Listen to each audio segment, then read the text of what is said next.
জয় যীশু।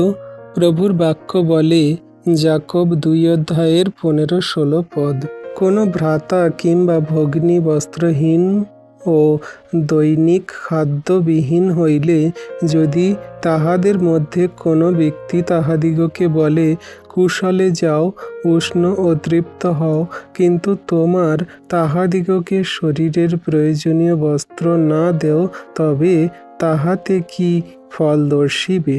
আমেন। তাহলে বিশ্বাসী সন্তান এইখানে আমাদেরকে জানাচ্ছে যে কোনো ব্যক্তি, কোনো মানুষ যদি সে কোনো রাস্তাঘাটে বা পথে কোনো মানুষকে এমন দেখেছে যে অসহায়, দরিদ্র, তার খাবার নেই, তার ভালো জামা কাপড় নেই, আর সে যদি তাকে বলে যাও তোমার পেট ভরুক, বা তোমার সুন্দর উষ্ণ গরম জামা কাপড় হোক, তোমার সুন্দর জামা কাপড় হোক, তাহলে তাতে কি তার মন ভরবে? না, তার কথাতে তার পেট ভরবে। তাকে খাওয়াতে হবে, তার নিজের টাকা থেকে দোকানে বা হোটেলে যেখানে হোক নিয়ে গিয়ে খাবার নিয়ে এসে তাকে দিতে হবে, খাওয়াতে হবে, তার জামা কাপড় দিতে হবে।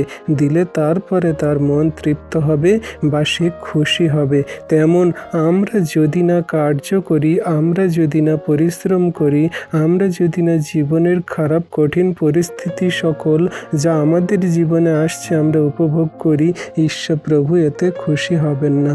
যেমন করে একটা দরিদ্র মানুষের পাশে না দাঁড়ালে তার শুধু মুখের কথাতে খুশি করা যায় না, তেমন ঈশ্বর প্রভুকে মুখের কথাতে খুশি করা যায় না। সমস্ত পরিস্থিতির সঙ্গে লড়তে হয়, পরীক্ষায় পড়তে হয় এবং সমস্ত কার্য সকল করতে হয়। ঈশ্বরের ন্যায্য সত্যের পবিত্র পথে জীবনযাপন করতে হয়।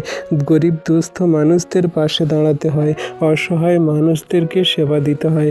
আমাদের যা আছে তার থেকে মানুষের সঙ্গে প্রেমে, ধৈর্যে, বিশ্বাসে, সহভাগিতায় চলতে হয়, সুসমাচার প্রচার করতে হয়।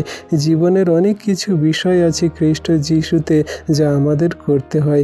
শুধু শুধু পরিত্রাণ বা বিশ্বাস পাওয়া যায় না, শুধু শুধু প্রার্থনা করলে প্রভুর কাছ থেকে উত্তর পাওয়া যায় না, আশীর্বাদ আসে না। অনেক বিষয় আসে যা আমাদের করতে হয়। ঈশ্বর প্রভু আপনাদের আমাদের সকলকার বোঝার মতন জ্ঞান দান করুক। ঈশ্বর প্রভু এই বাক্যে সকলকে আশীর্বাদ করুন। আমেন।